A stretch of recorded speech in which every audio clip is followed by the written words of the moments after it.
Hey everybody, good morning, good afternoon, good evening. Welcome to Beekeeping for Newbies. Thank you so very much for being so doggone good looking. I appreciate you. And as always, feel free to reach out to us on the Discord room. We got a link off of the Beekeeping for Newbies. That's NEWBEES.com homepage. Direct link right to the Discord room from there.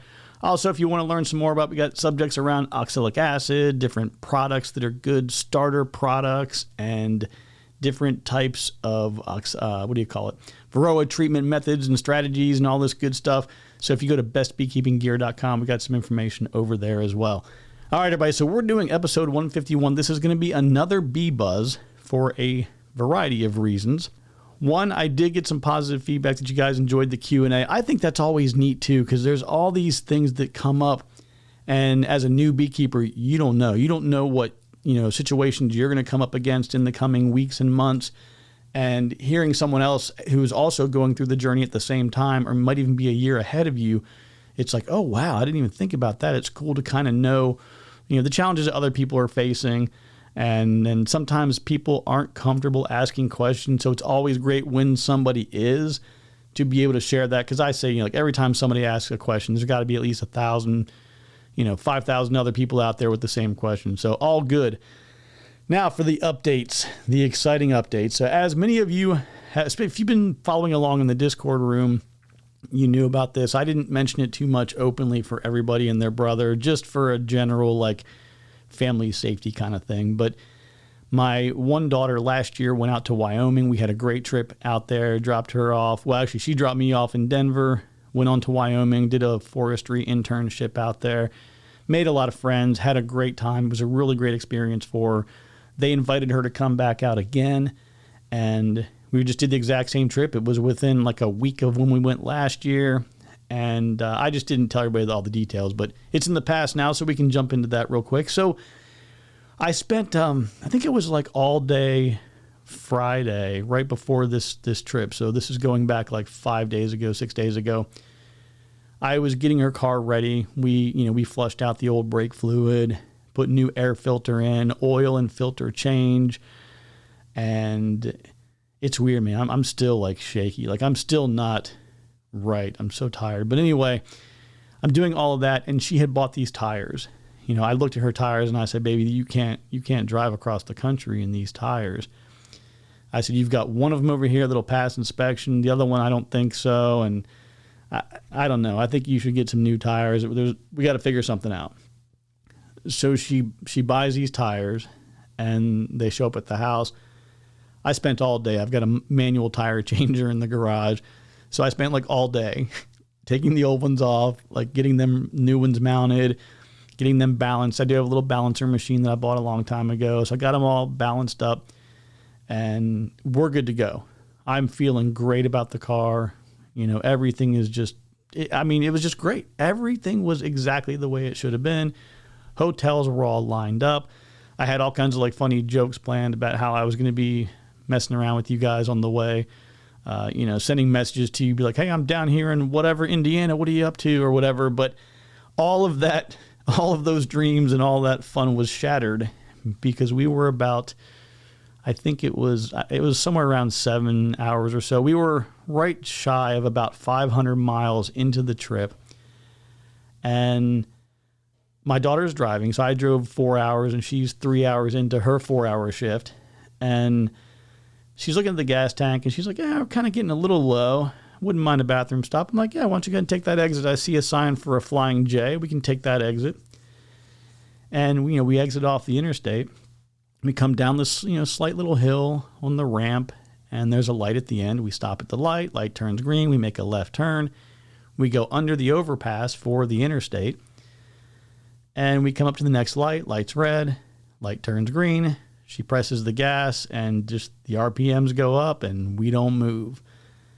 And I said, what's wrong? She says, I don't know. It's not going anywhere. I thought maybe one of us just bumped the shifter, bumped it from drive into neutral or something like that. No, that wasn't it. So she messed around, moved the shifter a couple times, and finally got it to move forward a little bit.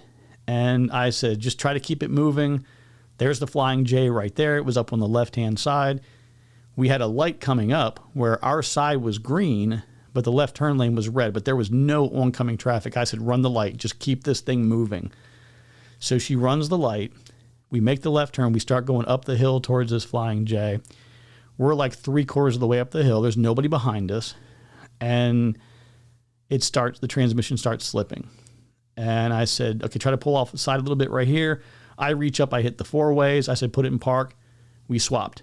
So I'm messing around. I'm trying to get it going, trying to see if I can get something between the combination of changing the gears from, park all the way down through the manual modes. It has a sport mode. I'm trying whatever I can to figure out something to get this thing to engage. We finally get it engaged just enough to get into the parking lot.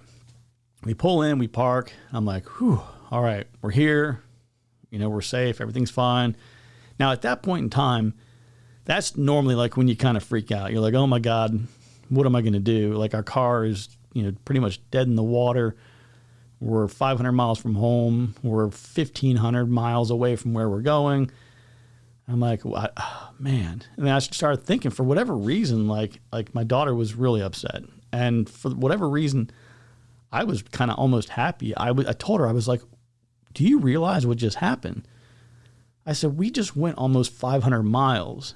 And of all of the mountains we've been going through, all the bridges we went over, all of the, tight winding and turning and the different, tractor trailers everywhere, of all the miles we just covered, the transmission went out on an off-ramp on a small town, somewhere in Kentucky.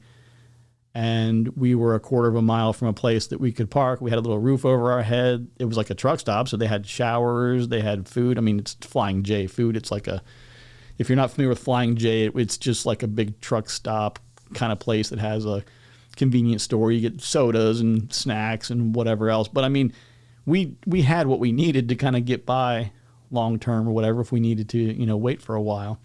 We weren't on the side of the road. We didn't have vehicles going past us at 80 miles an hour.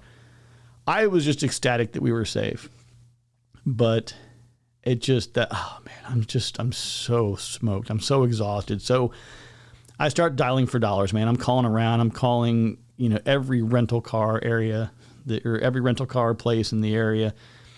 Nobody's got anything. And I'm asking for one-way rental. Hey, can I get a one-way rental from here to Denver? Nope.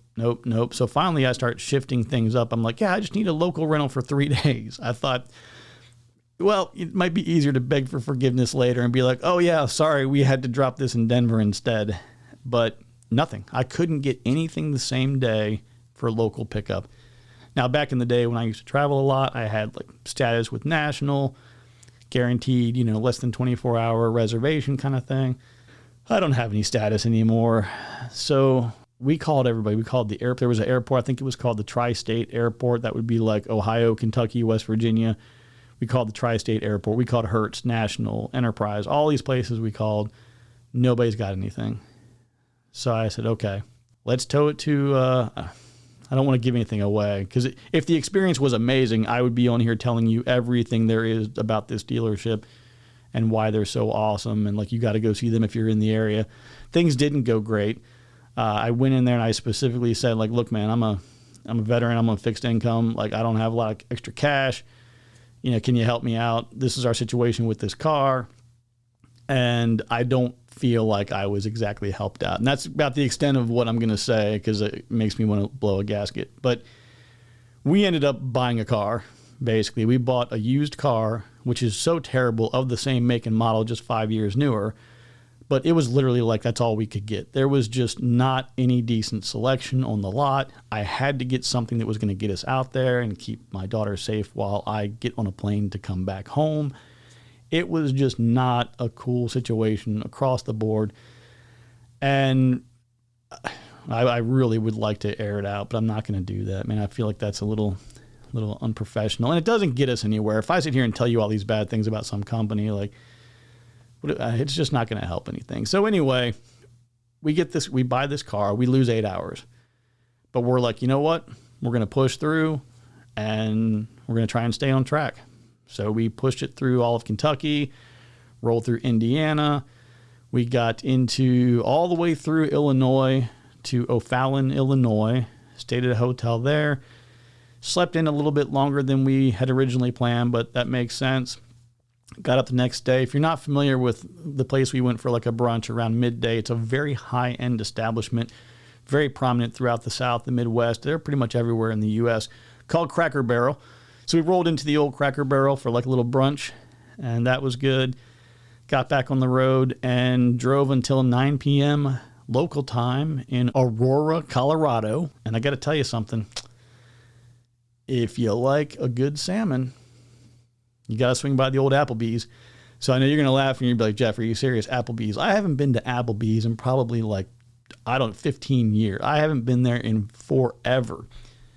And like last year, the last time my daughter and I were coming back, I think we were on the return trip, there was an Applebee's. And I was like, you like Applebee's? And she's like, oh, they got this really good salmon. I was like, oh, okay. We go in there. I had this salmon, and it was really good. So we roll into Aurora, Colorado. I told her, I'm getting that salmon. So we went in there. We got some pretzel bites, salmon, broccoli, little garlic mashed potatoes, and I think I had a little house salad. And I don't know if it was because we hadn't eaten like great food in a while. We were just exhausted. I have no idea, but I felt like it was like one of the best meals I ever had in my life. So if you're ever in Aurora, Colorado, I know there's three. I think there are 3 Applebee's in the area there, but it's the one right across the street from the Black Bear Diner. Great food over there. Very impressive. So that's my life, guys. Congratulations. You get to be a part of it with me. All right. So then my daughter takes me to the airport. I'm thinking the drama is over. Oh, no, we can't be quite that lucky. So I'm on the plane. Everything's fine. And the pilot gets on and he's like, hey, yeah, we got a little bit of a communication error with our grounds crew. So they're just going to swap out and get a different headset, but we'll be getting on the way here shortly. Okay, fine. A few minutes go by. Hey, everybody, yeah, the tow bar, we can't seem to get that disconnected from the front wheel, so we just need a few more minutes to get that taken care of. And then the next message is, yeah, this little cloud thing that came over here has a little bit of lightning with it, so we got to wait another 15 minutes for the lightning to go away. Eventually, we make it. We fly into Detroit. I have flown in and out of Detroit exactly 2.6 million times. I know the airport well. I know the area well. I get there, and as soon as I get my phone back on, it just goes nuts with all the messages and alerts. So my 9 o'clock flight or whatever it was is now 12:30 a.m. I'm like, you know what? Don't care. Whatever. I go to the gate that's on my electronic boarding pass. By the time I get there, nothing's going on. I refresh it. It's sending me to a different gate. This would be the McNamara terminal for those of you who are familiar with the airport. So I go from A, I come in on A, I go over to C. It sends me then back to A, then I go back to B. So I literally am walking all over the place because it keeps changing. I get to B, the B terminal, and they're like, yeah, your flight is now delayed. And I'm looking down at my phone, and it said till 8:40. And I'm like, 8:40? It's already 9:30. And I'm like, oh, 8:40 tomorrow morning. That's not delayed. 11 hours is not a delay. That's actually a cancellation. But anyway, we were delayed 11 hours. So I go and I talk to Stephanie. So if you know anybody there at Delta in Detroit, young lady named Stephanie, very nice young lady, I said, Stephanie, do you by any chance have anything going to Richmond or somewhere relatively close by to where I was trying to head? And she's like, yeah, we got one leaving into Richmond in about a half hour.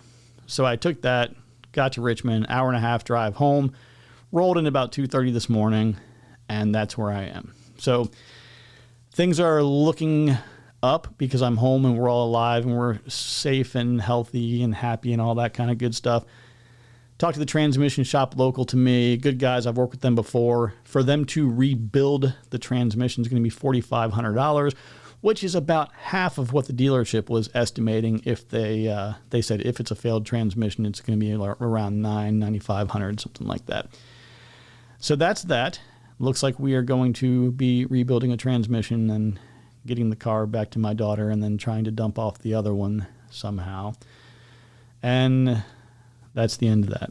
So that's been my excitement and my drama this week. I'm exhausted. I'm completely smoked, which is why I'm not going to put together a full episode that requires a lot of kind of thought and making sure that things are done really, really well. It's a lot quicker and easier to continue running through. I think in that list of questions I had last time, we had 37. I think we made it through 11. And I've already rambled 15 minutes already on my backstory here. So we'll try to do the best we can to rein that in and get into some of the questions and hopefully have a little bit of fun. So number one on my list is one that was, I think we actually addressed this before, but it was in a separate section of notes. I'm not 100% sure, so we're going to go ahead and cover it again anyway. It's still relevant to the time of year, and it won't hurt to revisit this. Are weekly inspections really necessary?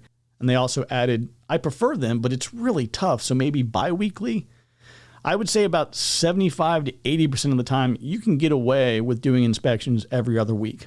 But when we look at the development cycle of a queen bee, it's 16 days.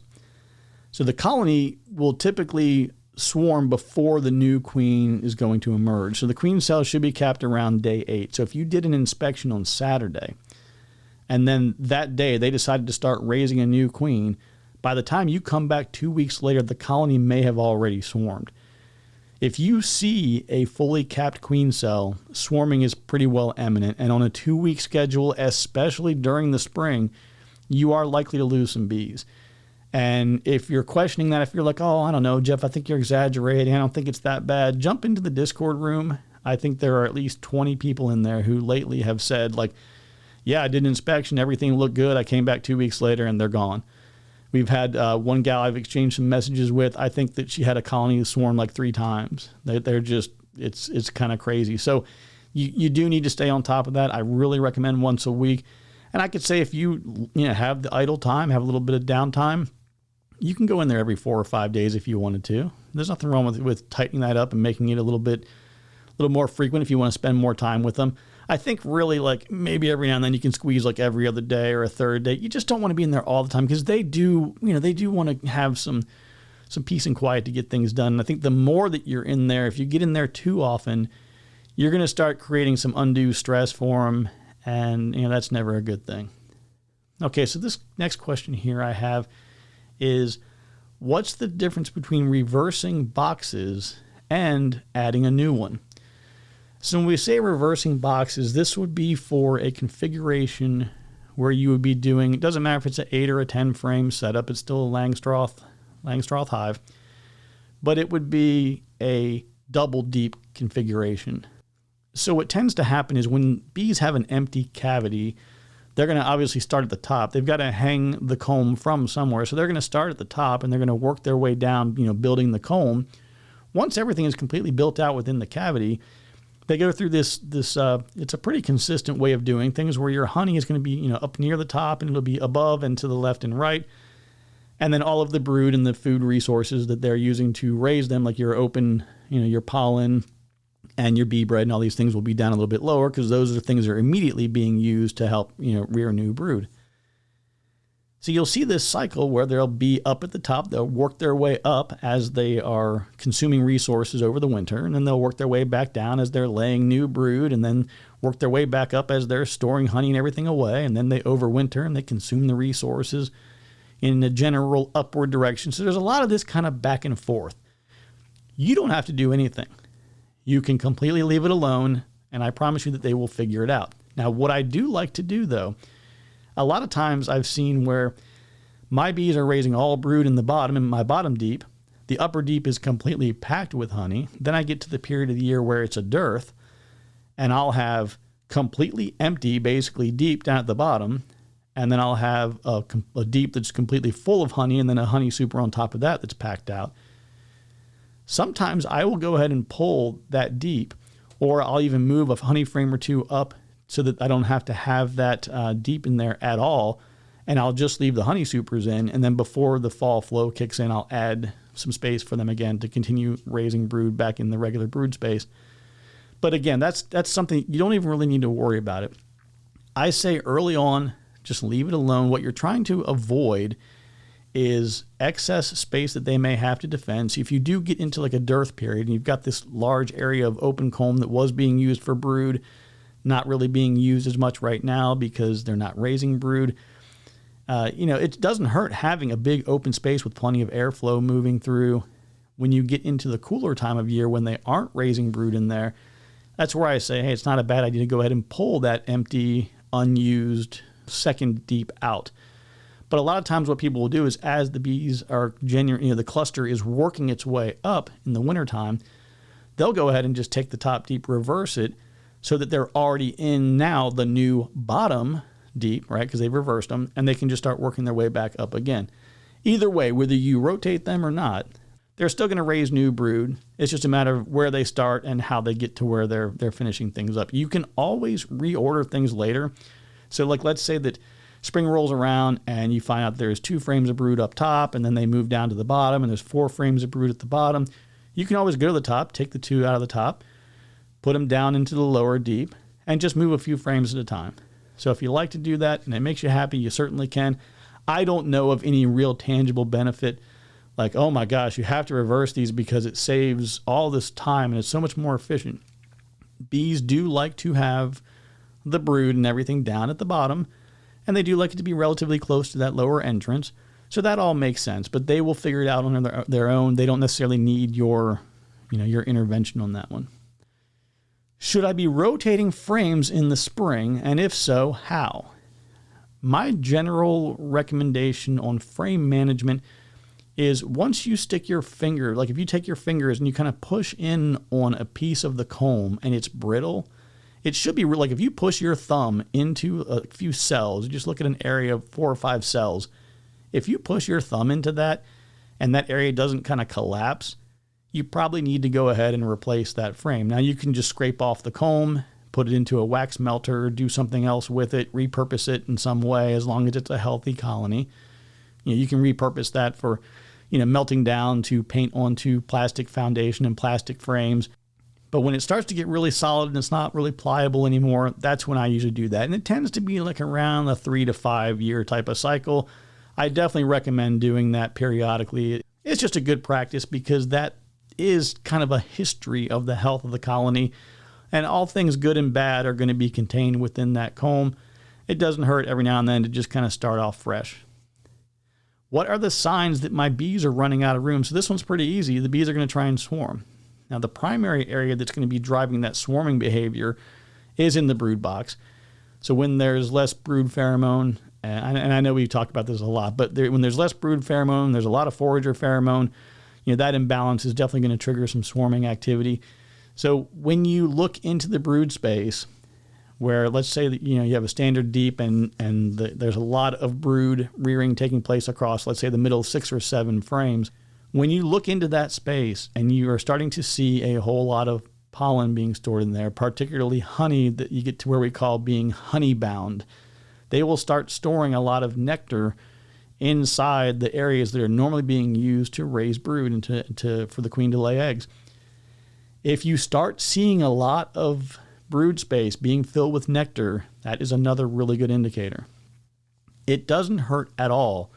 I always say, when in doubt, super. Or I've also said sometimes, super early, super often, right? As soon as you think that they may be running out of space, they probably already have.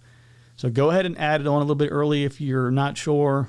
And you can always remove it if for some reason you were wrong. It's a lot easier to just remove an extra super than it is to wish you had one on there and next thing you know, some swarm activity is kicking in. Now, what I'm going to do is I'm going to take a little bit of a pause here and go off to a discussion that we've kind of had recently in the Discord room. There's been a whole lot of talk lately around swarming and what's going on with the queen cells and when to do what and supersedure versus swarm and cell location. These have all been very prominent discussions lately.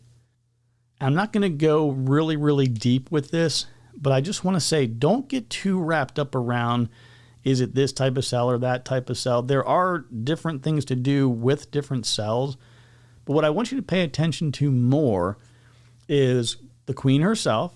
So where is the queen? What is her status? And when I say what is her status, you can't tell why, if she were being superseded, unless you see a visible injury to her, you're not going to know why she's being superseded. If you have a queen that is laying well and she's got a beautiful brood pattern, everything looks good, she's a new queen, you just got her this year. If you're seeing cells and you're thinking, oh, this is in the middle of the frame, this must be a supersedure cell. This is one of the most common misconceptions. Yes, it is very normal for a supersedure cell to be, 1 or 2 of them and generally in the middle. But remember, it's not always the middle of the frame. It would be like the middle of the hive.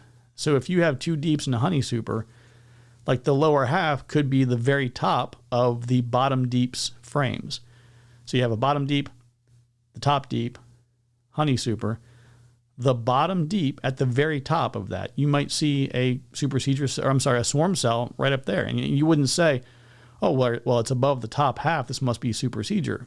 No, it's still a swarm cell, and there's 20 of them there. So that's the other thing too. Like supersedure, they don't make excessive numbers of cells typically when it's a supersedure. If you look in, you see 7, 8, 10, 20, swarm cells or cells of an unknown type, that's a swarm cell. But either way, you have to look at what am I going to do in any situation. If I have a colony that I know was queenless, or I deliberately made it queenless, then I want those cells. I want them to develop. I want that queen to emerge, to become mated, and to take over in that role. If I have a queen and everything's going great, I don't want to get a new queen unless there's a problem. If I have a queen but she hasn't been laying well, she's been acting funny, like you look at her and she's visibly not moving very well and clearly looks like something's wrong with her, yeah, it might be time to let them go ahead and let nature take its course. But like I mentioned earlier, the real urgency kicks in once the cell is capped. So if you see a queen and you're looking at her and there's plenty of eggs and larvae and everything looks good, and you also have cells, it's safe to destroy those cells when they're still closed. Again, it's once they close, that's when things become much more urgent. But from your perspective as the beekeeper, the real key to differentiate is what's my queen status and why would there be a cell? If you don't know why the cell is there, like you have no idea, you're like, oh my gosh, what is this doing here? Chances are really good it's just a swarm cell. You did a walk-away split last week and you see a cell, you should be expecting that cell because they're making a new queen from an emergency cell. I hope that helps a little bit because a lot of times people get wrapped up around, is it this type or that type and what do I do? There's really only two actions. Am I keeping the cells or am I destroying them? And what is my end goal? Where am I trying to get? Now, to solve this, one of the recommendations I made, and there's a lot of different ways of doing this. This is just one thing I do and I have done, and it's effective for me. If you find something else that's better for you, by all means, please share it with the rest of the group. But what I like to do is do what I call a synthetic swarm, and this would be taking 3 or 4 frames.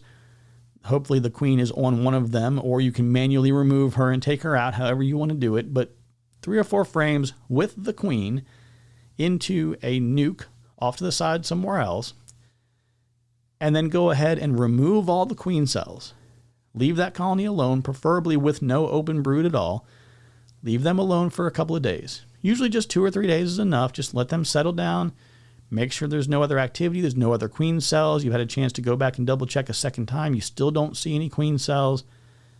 And then you can merge them all back together again. Now, like I've told you many times, I don't involve myself with the newspaper method. If that's something that you feel that it gives you a warm and fuzzy, makes you feel good, great. I've never done it in the history of my beekeeping journey.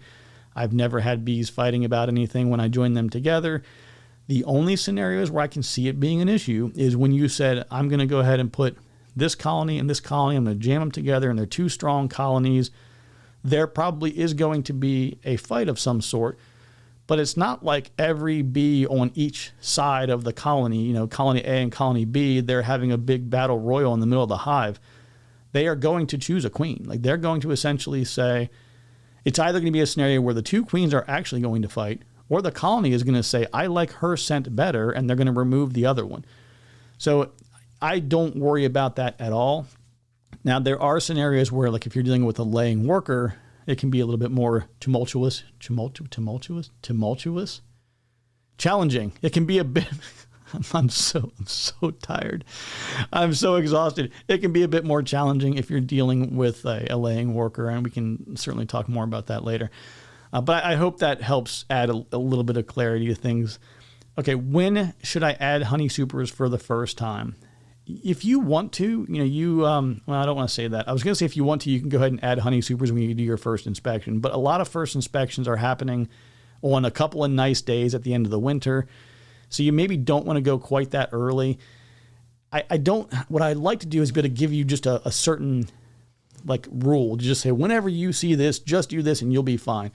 The reality is when they're coming out of the winter, they should have plenty of space. There should be a ton of room. but they are going to fill it up fast as they are ramping up that new spring, the new spring population. And there are tons of foragers now out there bringing in all these great new resources. Things are going to fill up quickly. What I would say is when you get to a point where you are seeing, like on that first inspection or maybe the second or third, when you see you now have a lot of brood, the population is really starting to increase, and you're starting to see a bit more contention for space that is available at Honey Super.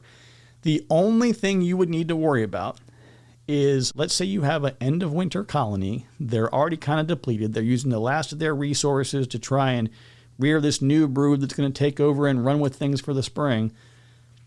And as they're trying to protect that brood, you get some really, really cold nights. You need to have plenty of workers to keep the brood warm. And that is a very, very vulnerable time. I think I've shown pictures in the past of colonies that have had 4 or 5 frames of brood ready to explode, and they freeze out because it got too cold and there weren't enough workers to keep them warm. Once you're getting to the point where you see you have enough workers in place to actually maintain and protect the brood that you have, it's no problem to throw a Honey Super on. When your nighttime temps are like pretty much, and I'm going to go with Fahrenheit here, I can probably get pretty close on Celsius, but I would say, when your nighttime temps are probably like around 5 or 6 Celsius and maybe like 38 to 40 or better, maybe 40 Fahrenheit or above, that's warm enough to where they may still, of course, you need to cluster to stay warm, but they're not really, really cold. And they're going to have a decent number of bees to where they can still provide the coverage that they need to maintain that brood. So you really have to use some discretion with that. But I would say once your temps start to get above that kind of 40, 42 degrees overnight, you throw an extra super on. The amount that what it really comes down to is you don't want them to have to heat a big empty space. And by this time of year, it just doesn't usually get that cold. Like by the time of year where the bees are really active every day and you're thinking, should I be supering or not? Even if it did get like really cold for the night, they aren't going to use a ton of resources to stay warm for the night. So I don't worry about that little bit of extra space being a really big issue. Now, if you said, I'm going to add 4 Honey Supers at once, I'd be like, hey, that's probably not necessary, but putting 1 on is fine. And once things really get ramped up, go ahead and throw 2 on at a time. Some people have been like, Jeff, 2 at a time, that's just crazy talk. I've seen them knock that out in about a week before. You get a big, strong colony really exploding in the spring, and they will fill those things up super, super fast. Is it okay to install a new package or nuke into drawn comb from last year? Absolutely, and I strongly encourage it. If you already have drawn comb, now, nucleus colonies are already going to have that. Nucleus colonies should come pretty well packed out. I think one of my favorite mentor statements that I heard this year was, nucleus colonies won't swarm. That's a fun little thing that we had to encounter in that discussion this year, but nucleus colonies will absolutely swarm. But they're going to come with completely drawn out combs. That's not really an issue. But where it would be an issue is, let's say you've got a 5-frame nuke, you got a 10-frame Langstroth, you have 5 frame spaces still available. Do I use the old comb from last year? If you are taking this from a colony that is a healthy colony, everything is fine, they just either didn't make it or maybe it is surplus comb you've been storing or whatever, nothing wrong with reusing it. You just want to make sure you know the source, and kind of when you're in doubt in your own bee yard, like, well, where did this one come from? Just do a visual inspection. Does everything look okay? Does it smell? Is there any kind of a strange smell associated with it? Ideally, if it was a problematic frame from previously, you would have destroyed it and gotten rid of it a long time ago. Anyway, you wouldn't have it laying around. But do the standard 72 hours in the freezer. That's always a good, that doesn't solve all problems, but it certainly is helpful. So I strongly encourage the use of those, particularly for packaged bees, because that way they can go in there, they can kind of polish up those cells, and that queen can start laying almost immediately.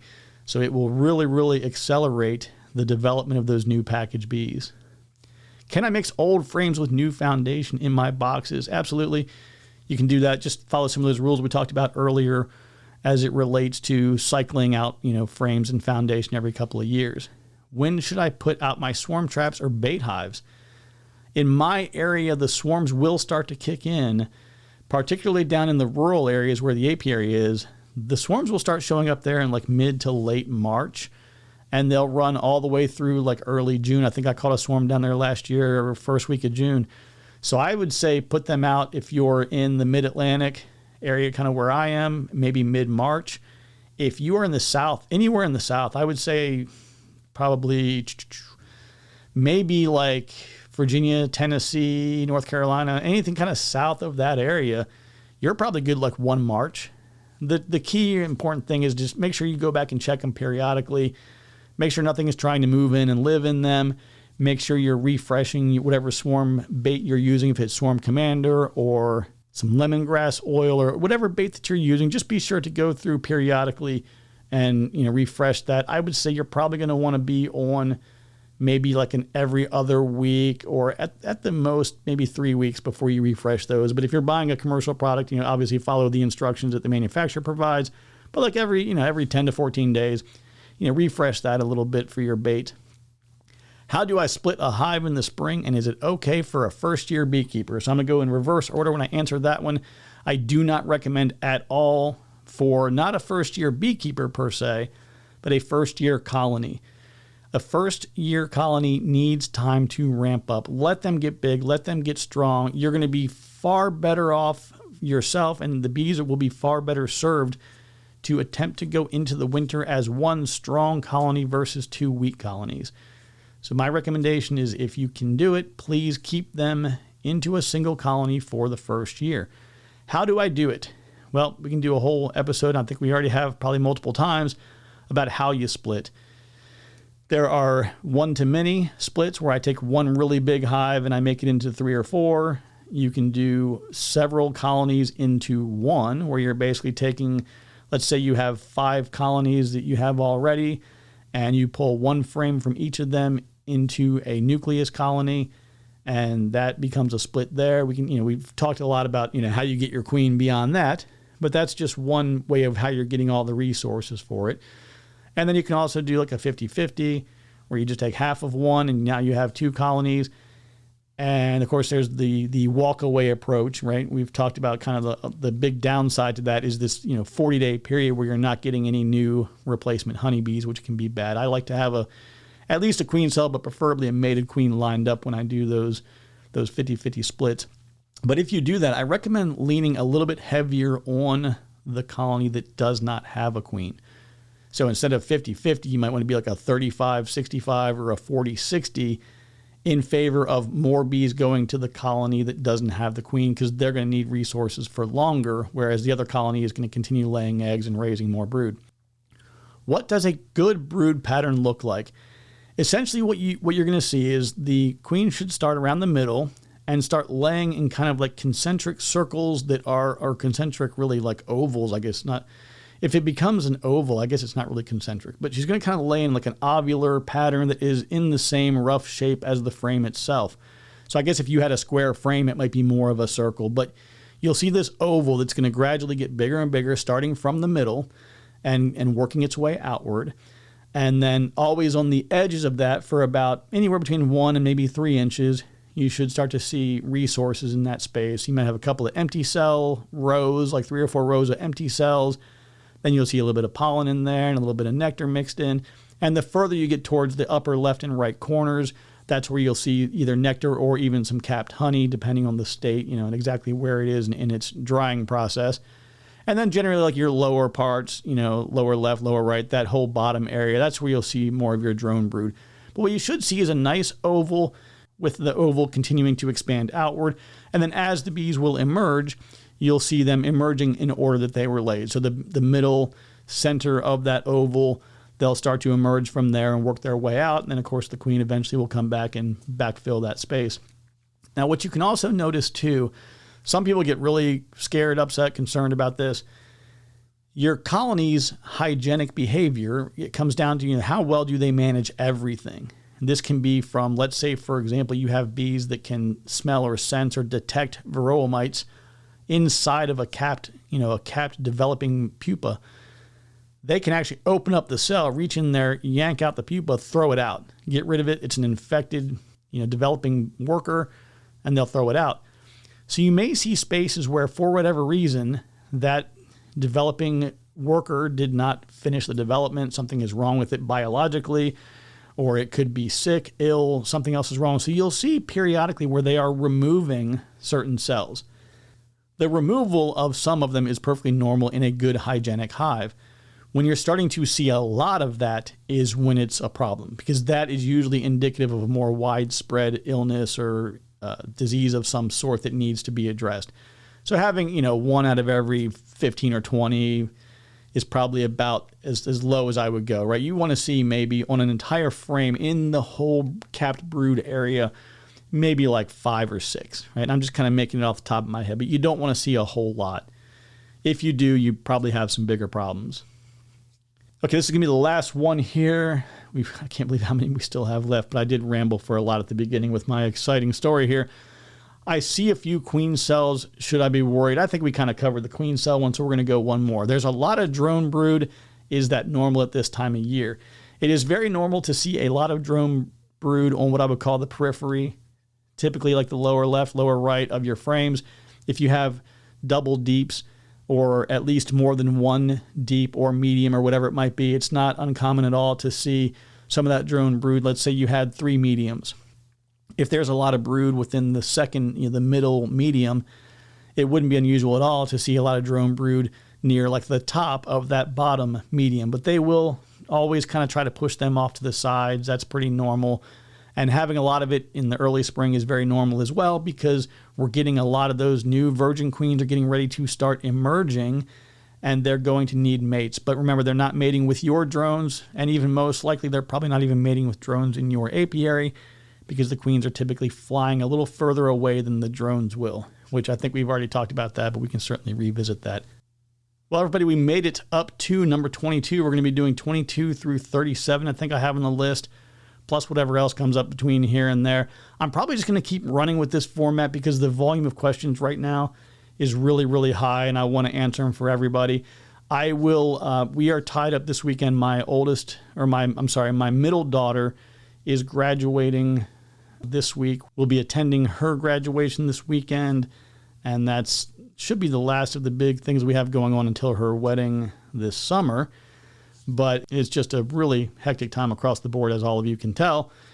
But I will be recording again. I'm not going to be able to record on this coming Monday, but I will record on Tuesday and get that out. And then we'll do the last of all of these updates, hopefully by the end of next week. So we have today's episode. We'll have another one Tuesday. We'll do another one next Thursday. So we'll have 3 of them within a week period here. And hopefully we'll be caught back up. And I think that that's pretty much everything I've got. So if you go to bestbeekeepinggear.com, we've got a lot of write-ups in there about, again, with varroa mites, some introductory beekeeping concepts. We got a lot of these articles are sourced over at Pinterest. So if you check us out over there at Pinterest, we've got, I think, 22, 23 different articles that are kind of linked off of there. Beekeepingfornewbies.com. It's NEWBEES.com. All the information for the Discord room is in there, the nuke plans, swarm trap plans, all that cool stuff. All right, everybody. I've got to go get to work. We got more to do, and it's so good to be back here with you guys, though. I missed you guys. I wanted to be messaging people while I was on the road and joking around with you, and we kind of got smacked down a little early, and I'm a little exhausted. But it's good to be back here in the home studio and chatting with all of you. So take care, be kind to one another, and remember that I love you. There's nothing you can do about it. We'll talk to you soon.